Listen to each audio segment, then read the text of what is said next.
Okay, so councillors, thank you for your time this evening. We have two workshops that we're going to run through. So we do have council staff here tonight. We've got our group leader of community partnerships, Max Compton. We've got our Dorrigo Support Centre coordinator, Alex Mooney, our Shire librarian, Jade Sang, and our corporate performance officer, Brock Korf here, who will work us through some presentations. So we will kick off first with the library service review. So I won't get into too much detail because the presentation itself talks to what it's all for, but I guess as part of our broader integrated planning and reporting framework and our operational plan, we do have requirements to undertake service reviews throughout the year. So the library service review has come up, and we are undertaking that with a range of other councils. So Brock, if you have those slides available, I'll get you to share, and happy to hand over to you when you are ready. Now, councillors, if you have any questions, please feel free to just put your little hand up on the screen, and happy to take those as we go along.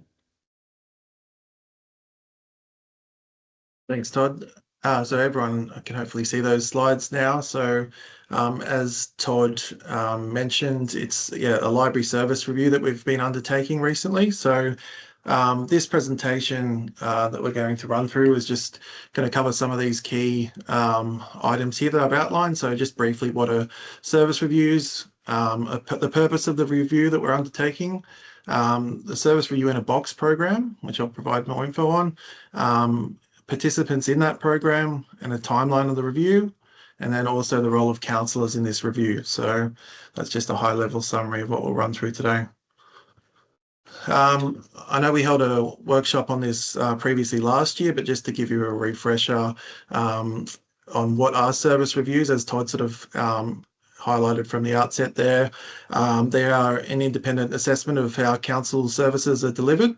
They're required under the IP&R Integrated Planning and Reporting Framework, and they provide evidence for improving efficiency, effectiveness, and community outcomes. So that's a very high-level summary of what a service review is. And I should have noted, we can take questions at the end as well, or if you have any that you want to address at the time, just let me know. We can work through those. So first up, just a bit of background on the library service review. So in the library as a whole as well. So Bellingen Shire Library Services, they're delivered through the partnership with Clarence Regional Library, which provides access to a greater expertise and a broader collection. So there's a lot of efficiencies within that that partnership already. So we wanted to we're looking at the current agreement, which expires at the end of this financial year with the CRL. So we're reviewing, I guess, existing arrangements under that, what we can, if there is an ongoing relationship with that contract, if we were to enter that into again, obviously this service review will help inform what that looks like and any efficiencies or cost savings that might be able to be implemented as part of that. And part of that, the importance of this service review happening now was Clarence Valley Council are undertaking the same service review in a box program, which I can provide a bit more information on in the next couple of slides. So that's kind of a bit of the context and background of how we've come about. The library service review is obviously within our plan for the future in terms of one of the scheduled service reviews that we were to undertake, albeit at a later financial year. But given, I guess, the timing of the agreement happening and Clarence Valley Council also participating in the same program, we decided to bring it forward to be in line with this service review in a box program. Okay, so the purpose of the library service review, basically we want to assess whether library services are appropriate, so meeting community needs, making sure they're effective and high quality and accessible, and efficient, so making use of the resources that we have available, the best use of those, and overall just making sure it's aligned to that big piece of work that we undertook in terms of the CSP, the Community Strategic Plan, and our plan for the future. So yeah, the review focuses on what we're delivering, how we're delivering it, and making sure that we're meeting those community expectations. It's not to assess individual staff performance or infrastructure redevelopment. It's more focused on that efficiency and appropriate levels of service. So the service review in a box program. So that's what we've joined as part of LG Professionals run this program in. I guess it's co-designed by Morrison Lowe Advisory. So basically, this is a new program. This is the second round of service review in a box programs. Previously, they did Parks and Gardens service review, I believe, initially, and this is the second LG Professional Service Review in a Box program, so that councils are able to participate in. So, as I said, Clarence and other councils across New South Wales are taking part in this library's Service Review in a Box program. And it's a 6-month program which provides, consistent evidence-based framework for a service review. And it's obviously beneficial for smaller councils in particular, like us, because it's cost effective, but it's also a robust review, and you've got really good benchmarking data against other councils that are participating in this. It also provides some really good framework and templates that we can use moving forward as well. So it's been a really beneficial program so far. I'll get to where we are in the timeline of it, but we started late last year, so it's still sort of midway through where we're at in the process.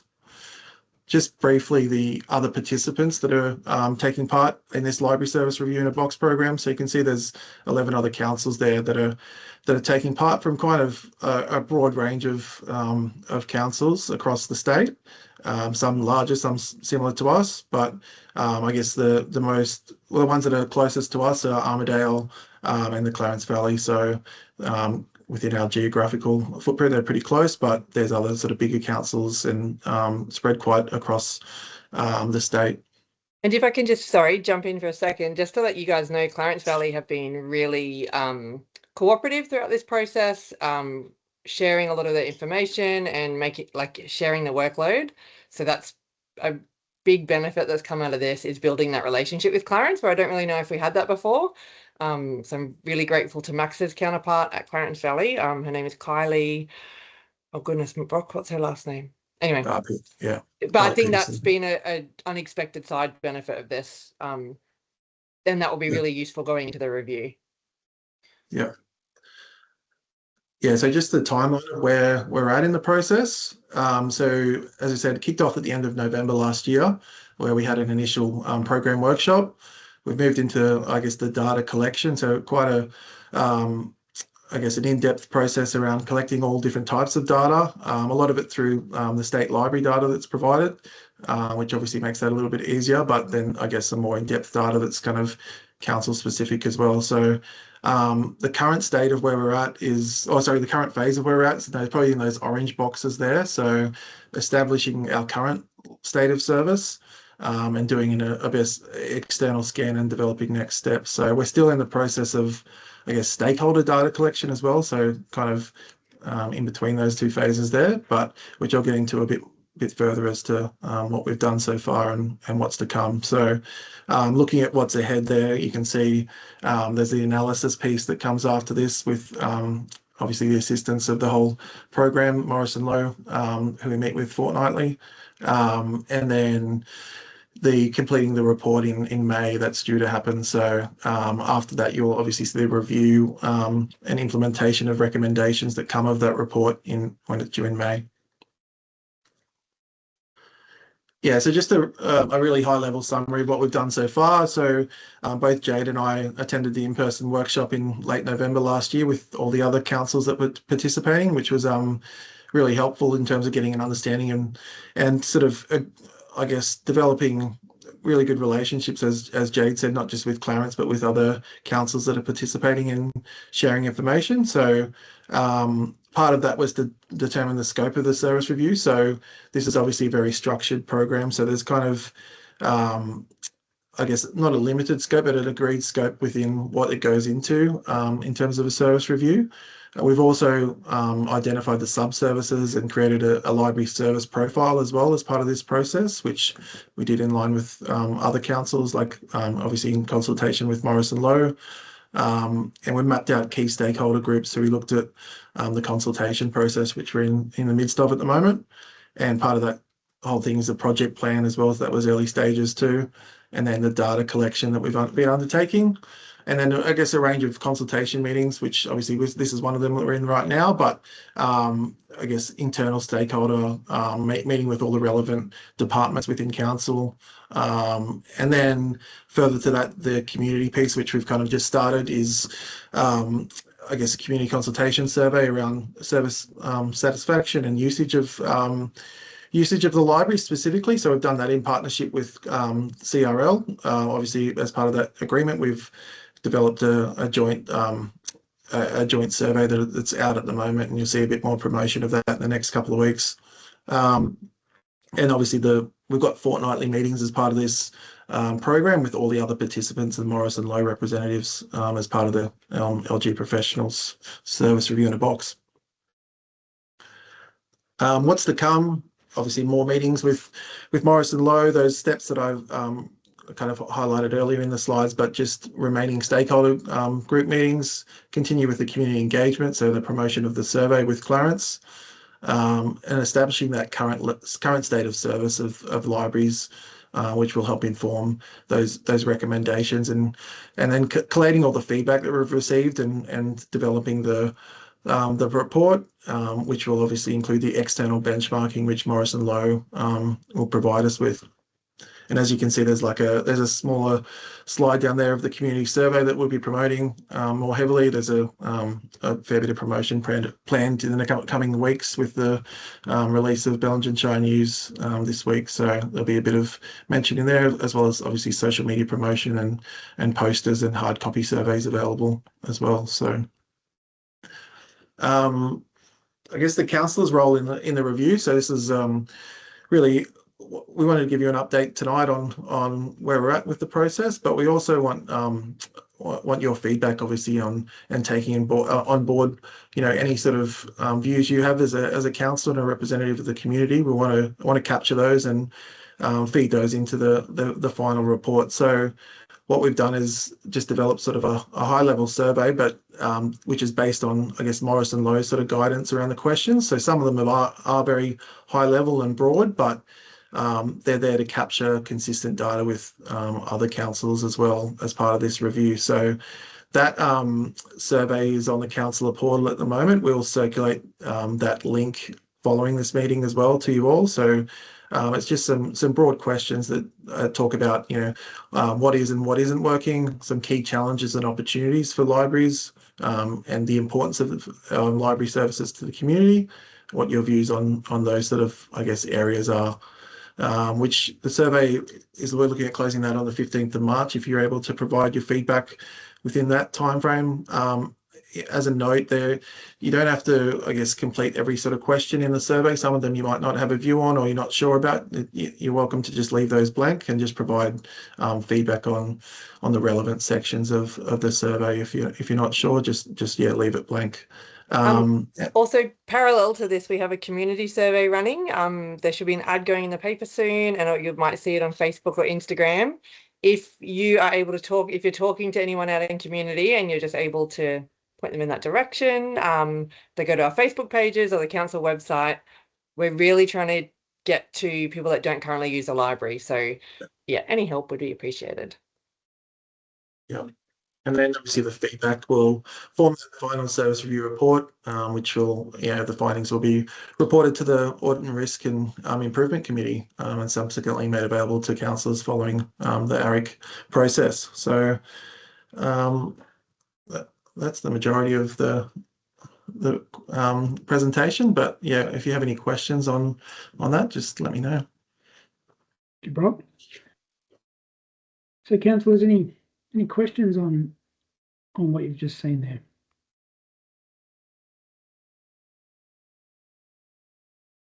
Mr. Mayor.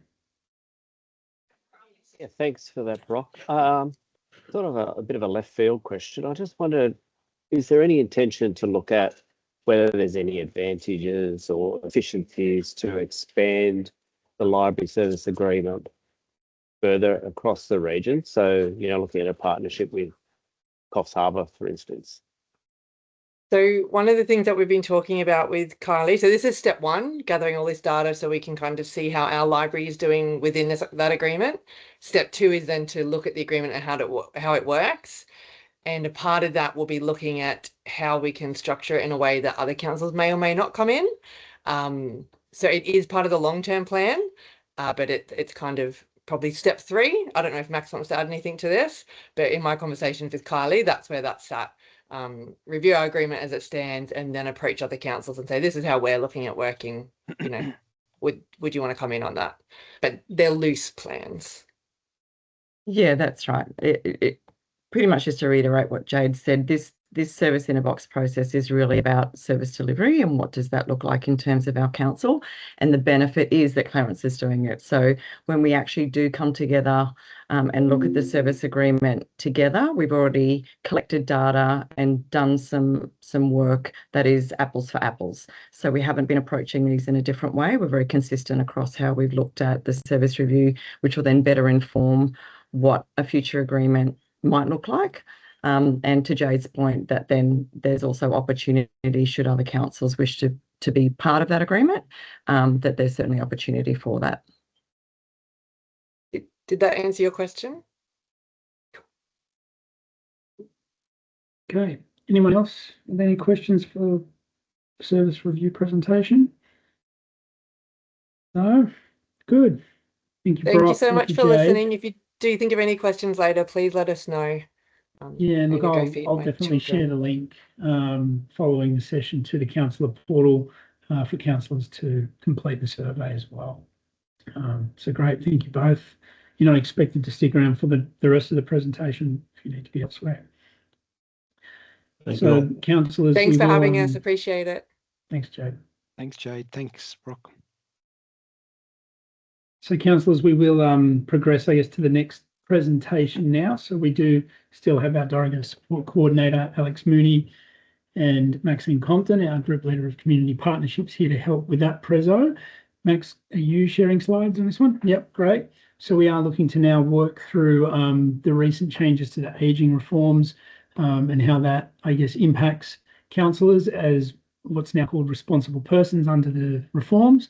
And this is a bit of a slide deck here to talk through Dorrigo Support Centre and the services it offers to give you a bit more of a broader oversight. But I'm happy to pass over to Max to share the screen and kick it off from there. Right, can everyone see that? Yep, great. So I guess, as Todd's already pointed out, there's been a lot of changes in the aged care system over the last, well, number of months, actually, not even since the new reforms come in. And that has meant that there's more defined roles and responsibilities for those that are classified as responsible persons. So tonight, I guess the presentation is just about giving you an update and a bit of understanding on what some of those key changes are and what the leadership roles in aged care, what are the expectations around that. So we just also thought that we'd give you a bit of an update on the Dorrigo Support Centre. I'm sure most on the call are aware of what the Dorrigo Support Centre does and how amazing the service is, but just generally, the Dorrigo Support Centre, it is really about coordinating the care and support for seniors on the plateau. We currently work with 250 seniors, and the important part of this too is that it's not just the seniors that we work with, it's actually their families. And their families play a really important role in terms of the Dorrigo Support Centre with those seniors as well, particularly because not all family members are local. And so it's really, really important part of the process that we have that engagement with families as part of the care and support for seniors. A bit of a mandate, I guess, for the Dorrigo Support Centre is that our commitment is to providing quality and sustainable support for our seniors community, with the goal of keeping seniors in their home for as long as possible and as safely as possible. And again, the safely as possible is a real critical part to the service that's provided. As you're aware, councillors, the management of Hickory House has now fallen back to the Dorrigo Support Centre as part of a resolution by council at the request of dissolution by the Section 355 committee, and that was confirmed towards the end of last year as well. In terms of the funding arrangements, I just wanted to touch on this a little bit because this will actually help inform our status, I guess, as a responsible person, but also as council, as a registered service provider, and how that's actually come about. So the Dorrigo Support Centre currently has 2 funding models that we work with. The main one that councillors are probably aware of is the Commonwealth Home Support Program, or CHSP. And this is a federally funded subsidy that helps us provide base level care and client support. It also means there is a client contribution that's required. And again, I know we provided briefing notes last year in relation to changes around the client contributions. And this is really about general house cleaning, social support, both at an individual and a group level, and things like lawns and gardens. So it really is that entry level or base level support, which what the CHSP program is about. The new aged care reforms kicked in on the 1st of November last year, which has created some changes in terms of the Commonwealth Home Support Program and a transition program that is now underway as part of that and as part of the new reforms process. So CHSP clients generally must be assessed as eligible for the CHSP.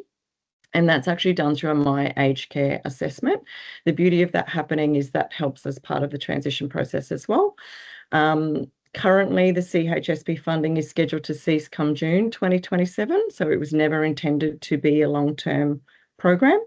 And this is where the home support packaging program and the transition to what they call support at home model is now currently underway. So all CHSP clients must be assessed and they must transition to this new support at home model pretty much by the end of CHSP, preferably sooner. The other funding model that we have is brokerage, which you may also be aware of. And this is really for those higher needs clients that we're able to service through brokerage agreements. We currently have 3 main provider agreements with New South Wales Health, Trilogy and Harbour at Home.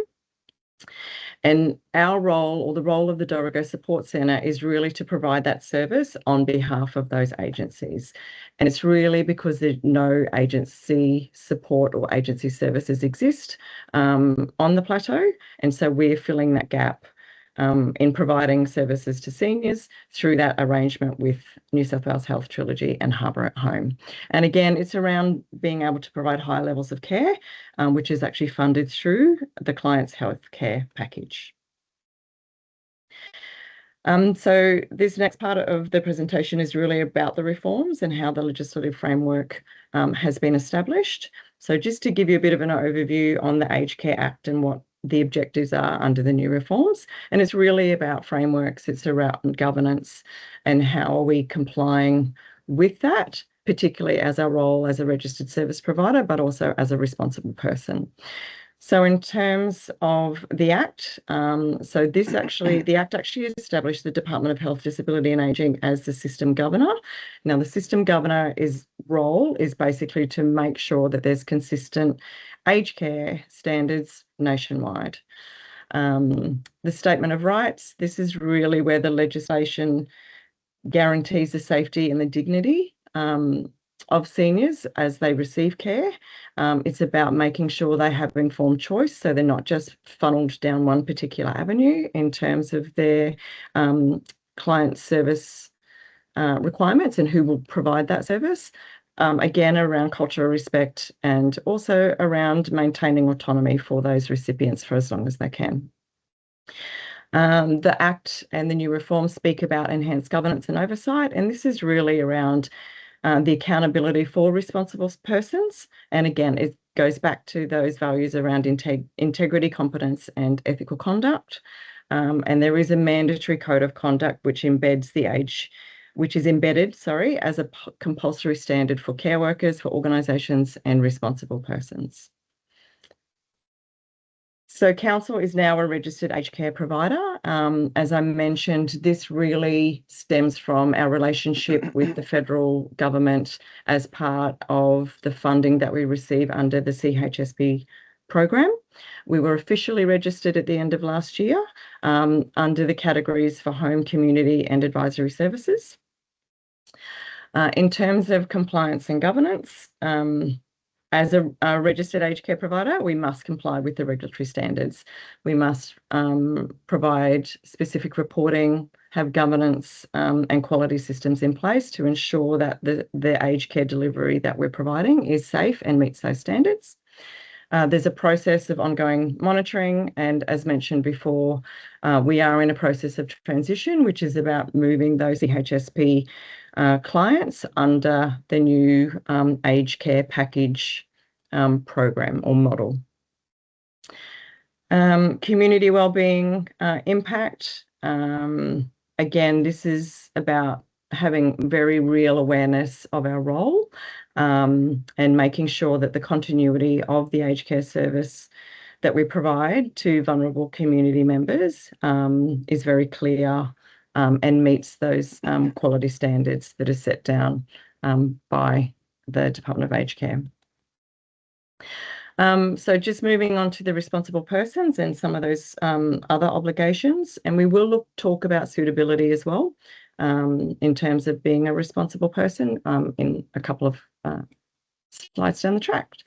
So elected members are considered responsible persons under the new Aged Care Act, and that's really because of the governance roles, you know, the fact that we adopt budgets, we have a role in terms of risk and just general service oversight. So that's why members are determined as responsible persons under the Aged Care Act.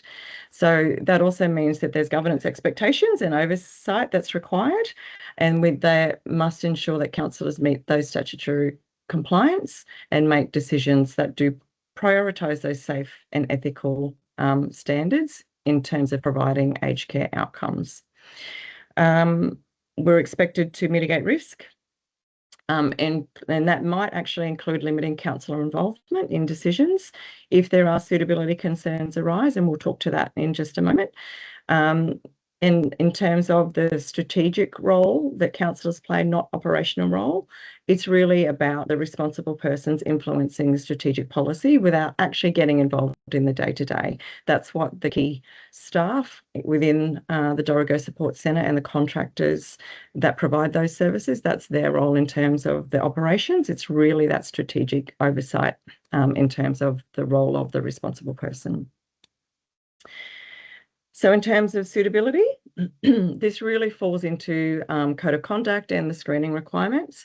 As you're aware, I believe the General Manager, or it might have been the Deputy General Manager, Corporate and Community and or Governance, made a request of councillors at the end of last year around providing certain documentation. And that was really about the screening process. To, you know, ensure that, you know, you meet those responsible persons requirements, I guess. And that's simply around police checks, checking around insolvency assessments, verifications against bans and worker screening databases. And the bans specifically relate to things like aged care, and you're not on some random register that says you're not a good, nice person. So that's really what that's about. There is a requirement for ongoing monitoring of this, so it may be that there is a requirement to undertake these reviews annually, and we certainly have to keep a register and document all of that information just as part of our compliance responsibilities as well. And this is really just a risk-based approach that helps us tailor any mitigation strategies, any oversight enhancements, and any governance controls.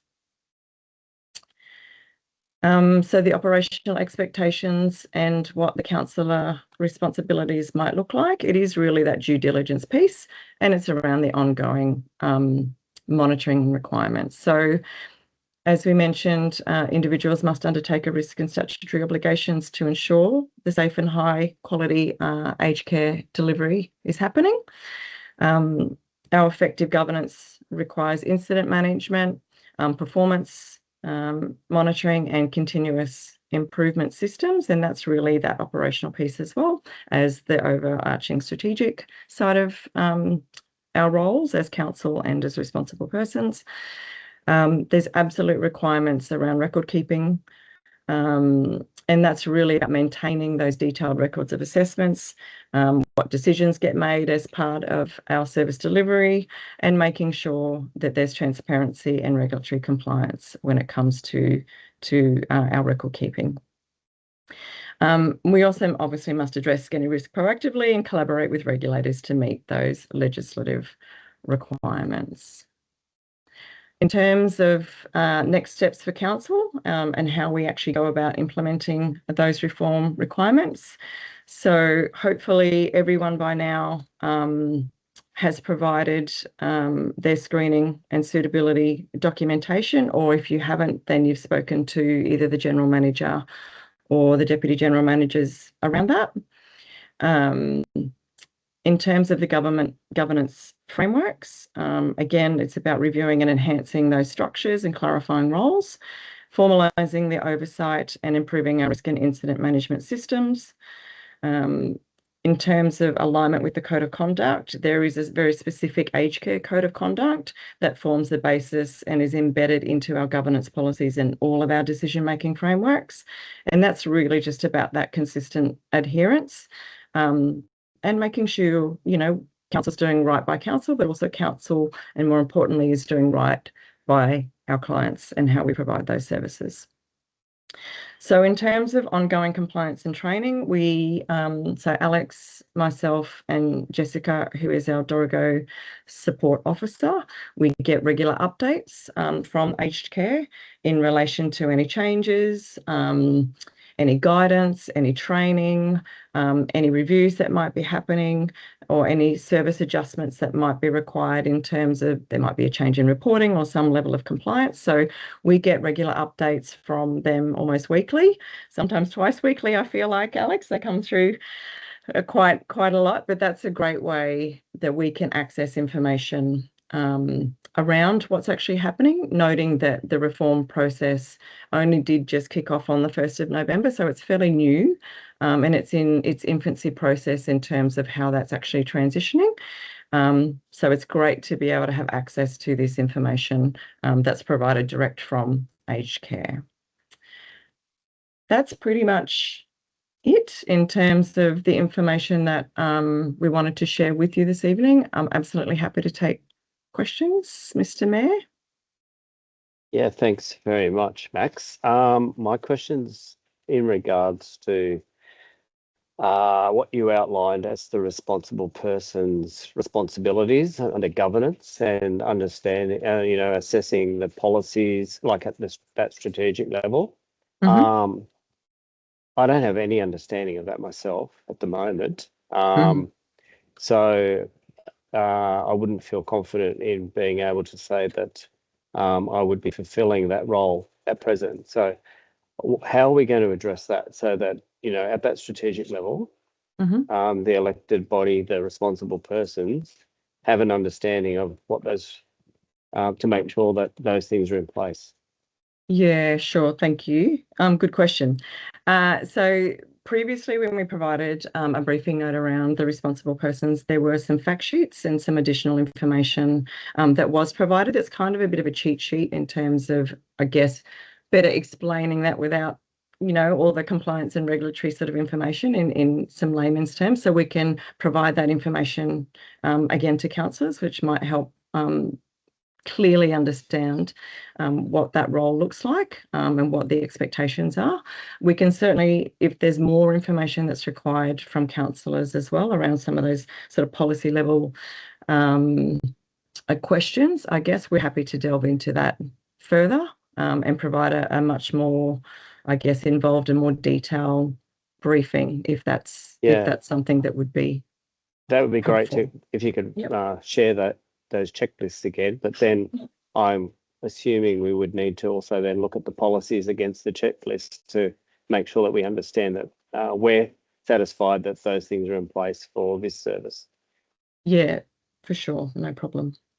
Yeah, that's correct, Mr. Mayor, that, you know, it is about, I guess, as a governance oversight body, you know, both the councillors and the executive leadership team, and then the workers of the Dorigo Support Service, that, you know, we are ensuring that these policies and provisions are in place. You know, these sort of sessions here are also important around understanding, I guess, the broader functions, how they work, and then through the budget process as well, ensuring that, you know, we have an adequate budget in place to ensure these service provisions can take place. So all of those sorts of layers are sort of, I guess, the obligations of responsible persons under the Act or under the reforms. Councillor Fenton, you were next. Yes, I'm interested in, I actually haven't done the email thing.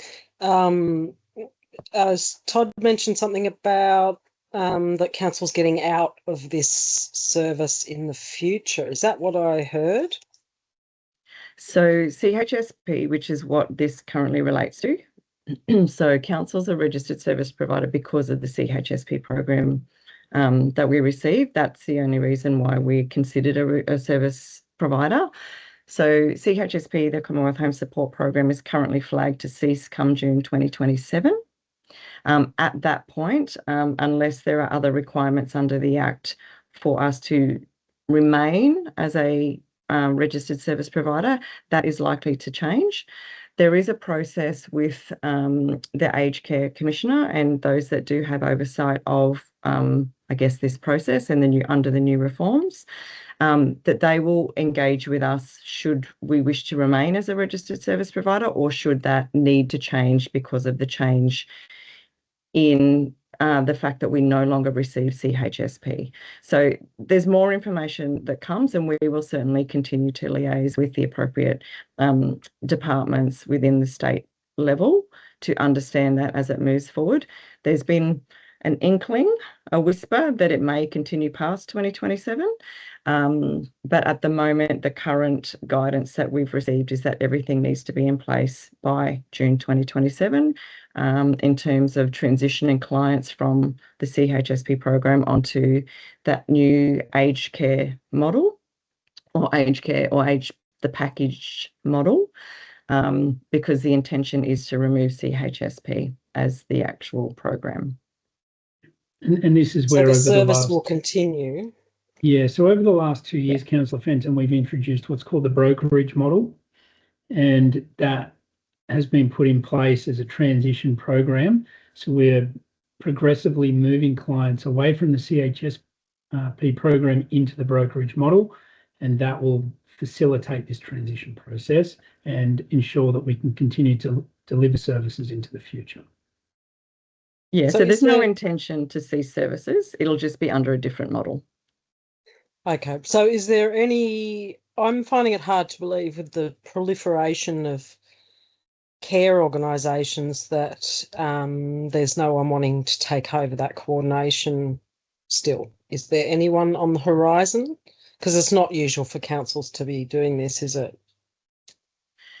There's a few councils that do provide the service, but generally it is a private, I guess, run service. When we first went into CHSP, and correct me if I'm wrong, Alex, we did actually have providers coming from the likes of Coffs Harbour, Port Macquarie. I think there might have even been a couple come from Grafton to actually service clients on the plateau. We got a lot of pushback because they're driving 2 hours to provide a service to a client that's quite a way away, and then it became problematic. The other thing that happened a number of years ago, I think we worked out it was about 4 or 5 years ago, Alex, that when we had, excuse me, we have issues with road closures, floodings, those types of things.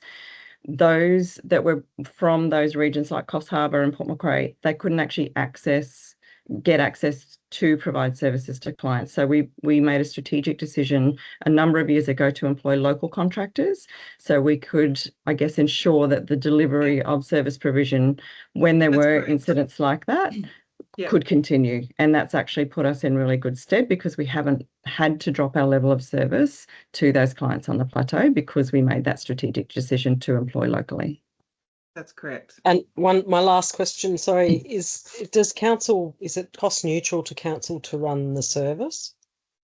So in terms of the CHSP program, it's shifting when we first entered into CHSP, council was subsidising the program, yes, because it was we were only getting a minimal funding as a subsidy from the federal government, and it was made up by client contributions, but it wasn't fully covering the cost.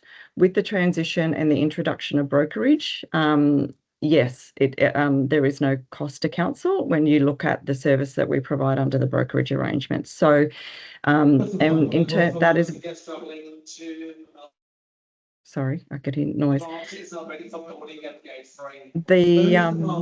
the reason that we're transitioning into the brokerage process, one is because we have to, and two, because we know that it is actually of benefit to council from a financial point of view. There is revenue growth opportunity there that exists that we can actually, I don't want to say make money off providing the service, but make money off providing the service.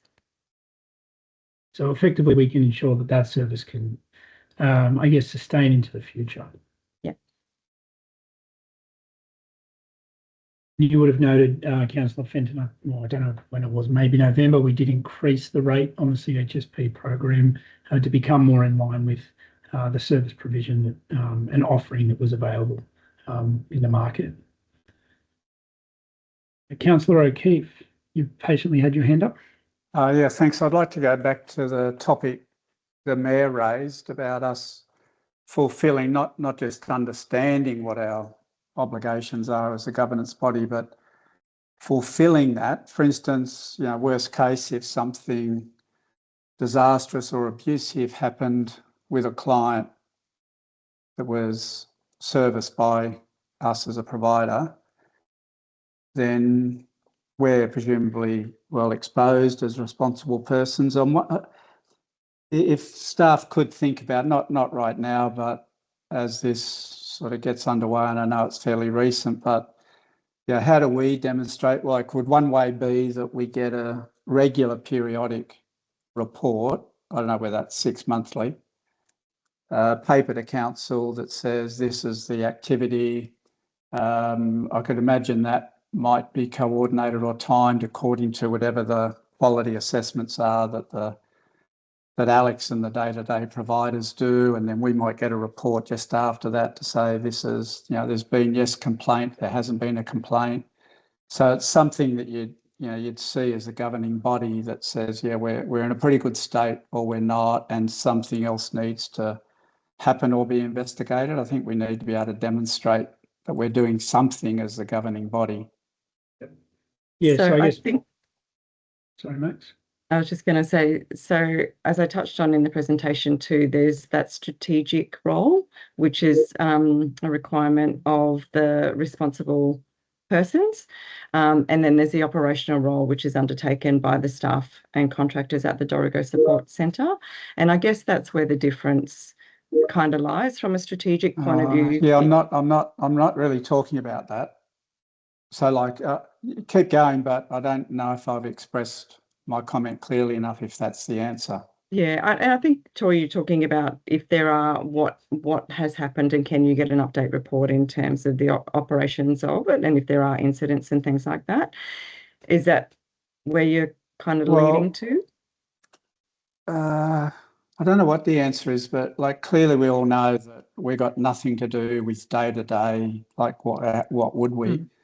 It's not just enough to say, well, let's say, what does strategic in this case mean? Fulfilling our obligations as a governing body. Like, what are we going to see to demonstrate to anybody? Yeah, there's been horrific cases in aged care, which would probably be residential aged care more so than support programs. But yeah, well, I don't know the answer. You don't need to know the answer now. If I can jump in there, Thanks, Andrew, because I think we're exactly on the same wavelengths, you and I, on this. We need to understand exactly what the responsibilities are first, and then from that, I think you are right. We need to be able to develop a model for the reporting we need to make sure that we are fulfilling that role properly, and ensuring that we're not going to be in a situation like you've just described. So, but I think we need to know, first of all, what those responsibilities are. And then from there, we need to have a discussion about, okay, what sort of reports will we require to fulfill those responsibilities? Yeah, agree. think I agree. Absolutely.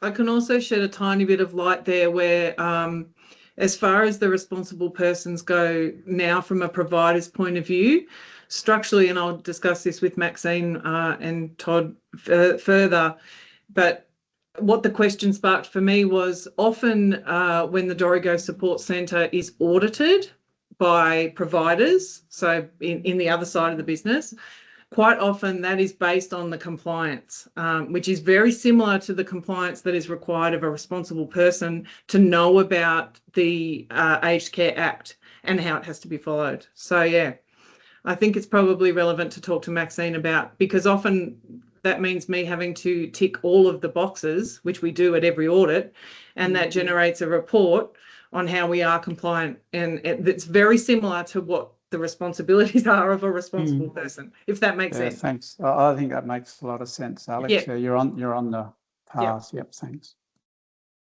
Okay. Councillor King.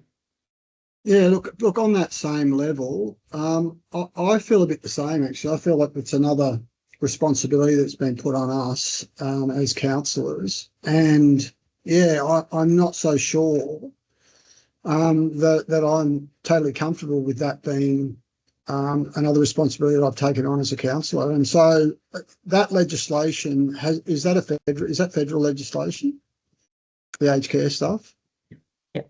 Yeah. I mean, I haven't heard any comment from, local government New South Wales or even any other councillors actually around that stuff. So yeah, I felt a little bit uncomfortable about, once again signing up to something that puts another level of responsibility on us, and particularly when we don't have any control over what's going on.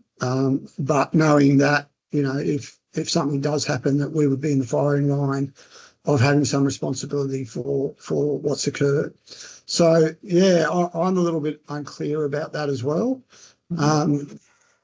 And yeah, I know. Yeah, I'm sort of surprised actually that I haven't heard more about it from councillors. Yeah, there was some move around that, Councillor King, where local government New South Wales did actively push back, seeking the minister to exclude elected members as responsible persons under the Act. That still remains their position, but right now there hasn't been any shift in that, and I guess I guess so. By that being kind of said, we've sort of following suit in the way that councils are applying, I guess the consideration. I guess what we're looking to do is move away from the CHSP program into the brokerage model, which will over time, I guess, negate this need unless there's another shift in the reforms. But I guess going back to the responsible person obligations, it's really, I guess it's similar to the WHS shifts and changes in a similar way, that I guess for us it's important that we have the right policy and procedures in place, that we have a clear understanding of our reporting obligations and requirements. There's a strict 14-day reporting requirement around any incidents that occur.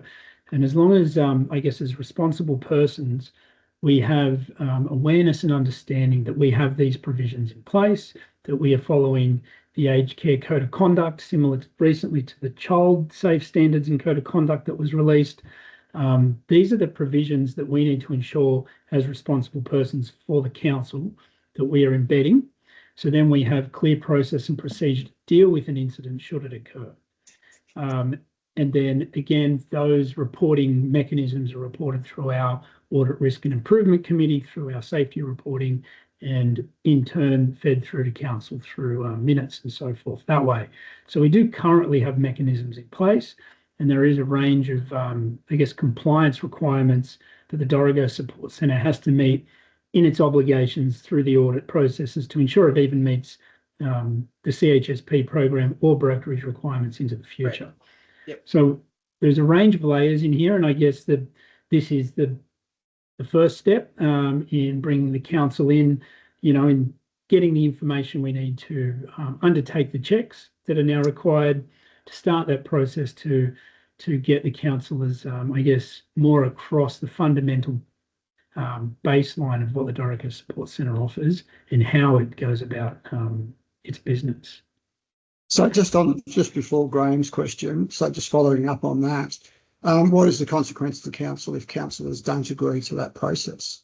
Individual councillors don't agree to that process, because it certainly, it certainly hasn't been something that's been put up before in terms of, when you run for council, these are one of your responsibilities that you will have to abide by. This is something new. And look, I'm not having any doubt. I know we're very small fish compared to a lot of big councils that do a lot more in this area. I'm just sort of interested in that because I know that there was an email that came from staff around, if you don't do this, then you're risking the aged care stuff up in Dorigo, which is, once again, a little bit more pressure on councillors to agree with stuff that, is new stuff to us and totally not something that's has been around before. So I guess there is a requirement of the responsible persons to participate in that oversight of the service, Councillor King. And I guess because the aged care program or the Dorigo Support Centre is embedded in council's broader budget and operational planning process, the guidance that we've been given is it could exclude those councillors from participating in that program, in having in participating in the decision around the budget process. And because the Dorigo Support Centre isn't excluded as a separate budget process through the operational plan process, it really complicates that matter. That's been the challenge we've been up against in trying to navigate these new changes and how we work collectively in ensuring that we can kind of get everybody to remain involved. So yeah, look, it is a really new complex matter, that it's not only this council in isolation, but it is something that has been raised at local government New South Wales as well. So yeah. Councillor Shepherd.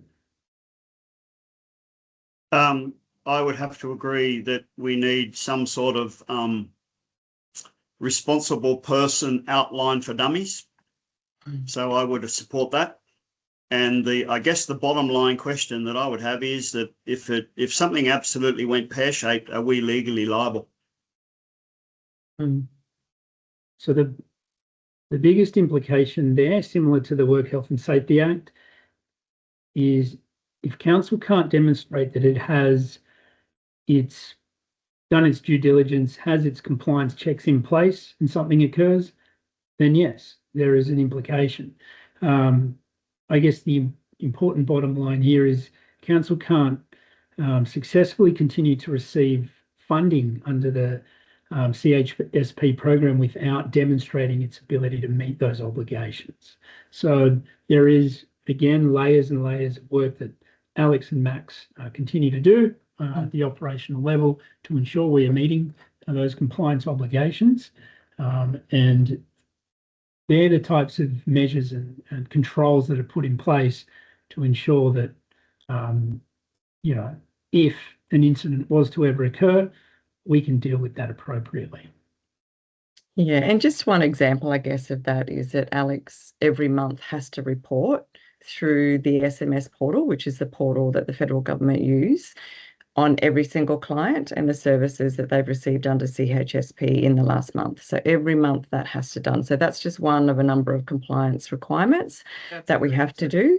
And Mosh, who is council's CHSP, I guess, officer at that federal level, just last week, I think it was, Alex, rang and said, we just want to let you know that you're fully compliant and everything that you're reporting on is exactly as it should be. So we know that we're meeting the compliance simply from a reporting point of view. And I guess to add to that as well, as Alex has already touched on, we get audited not just from Department of Health, but we also get audited from the service providers that we provide the services for. to the client. So they also sometimes scheduled, sometimes randomly, we'll say it's time for an audit, and they will check our paperwork, all our documentation, our compliance in terms of contractors, you know, how we run the service and all those sorts of things. So there are existing compliance measures in place that we already work to. And, you know, as Todd sort of pointed out, as long as we're demonstrating how we're enacting, you know, the code of conduct and how we provide the services, we're meeting our compliance under the framework and the reporting and so forth, that's, yes, determines us as responsible.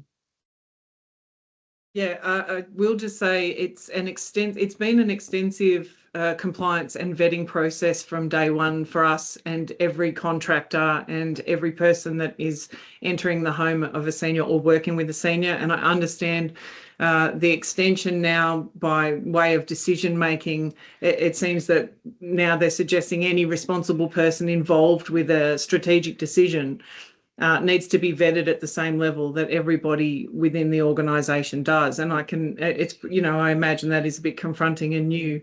I think for us, because, you know, we've been going through that process from day one, I have a really, really clear understanding about how it works and what compliance means. And as I said, I can speak to Max further about it.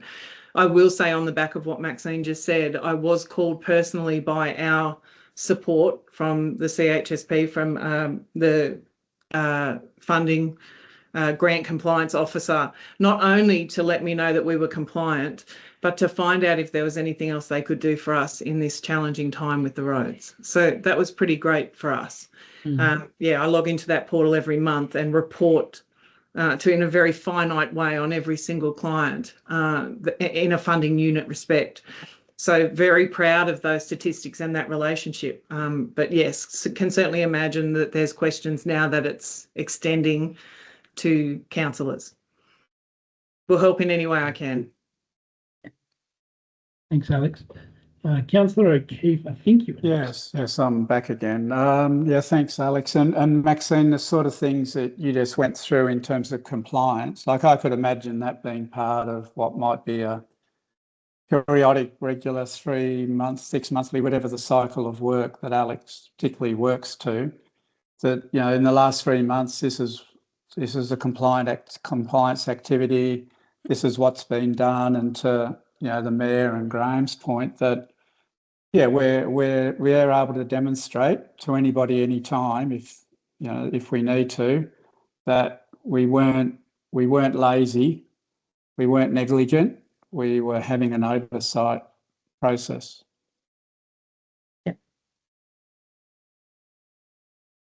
Yeah, we can certainly look at what that means and work through with Alex and Todd on how that might be presented and delivered, and maybe some key, I guess, items that we can speak to. Like you said, you know, we've met our compliance for the last 3 months if it's a quarterly report, and this is the things that we checked off. We've serviced this number of clients. We may potentially say there were incidents or not incidences. We'd have to look at what that reporting might actually look like that responds to the requirements as a responsible person. Yeah.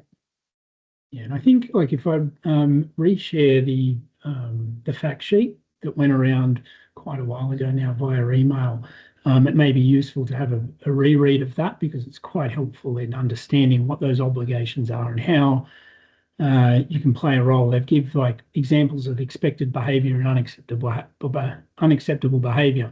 You know, so it's really kind of plain English around what this stuff means. So I'll make sure I send that out again after this session. Councillor Shepherd.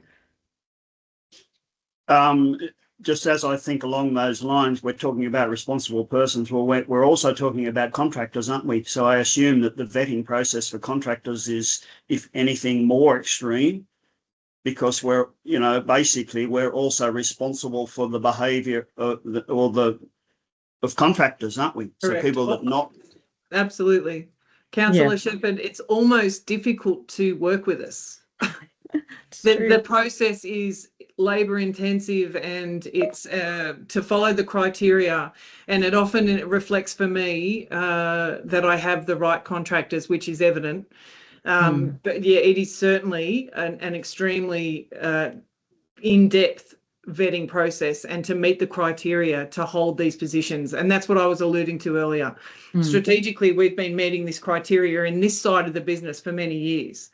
And this new act is where this has all come from, that now responsible persons extend to X. But yeah, it is the key part of the audit. Yeah, is the compliance. And I guess just to speak to that too and give an example of what that means in terms of your question around contractors, which is really, really valid. So when a contractor comes, we look to bring a contractor on board. It's not just us as the Dorrigo Support Centre that does a review and does a check on the actual contractor, and they have to provide loads of documentation, their insurances and all, their certifications and all that sort of thing. The actual Department of Healthcare do their own checks. The service providers, they may also choose to do their own checks, but it's certainly they have to be registered with Department of Aged Care, so they have to be in their system as compliant and making sure that all those certifications are up to date. So it's not actually just a requirement of the Dorrigo Support Centre, it's required by the Department of Health and Aged Care as well. So that's the level of compliance that we're dealing with in terms of the actual process that we go through to actually facilitate these services to seniors. Yeah. Thank you, Max. Okay, so yeah, it is look a lot to get our head around, councillors. I understand that, and I think the intent here is to continue these discussions ongoing to ensure everyone feels comfortable in their role and in what these changes mean. So is there any more questions this evening? There may be more after tonight, and that's fine. Please feel free to send them through. I'll send around that information again via email, and we'll make sure it's all available on the councillor portal. So then people have kind of direct access to that information over time, rather than trying to trawl through historic emails to find that. But yeah, if there aren't any more questions, we call it an evening. Thanks everyone for your time. I appreciate it. Thank you all. Enjoy your Thanks, evening, Alex. everyone.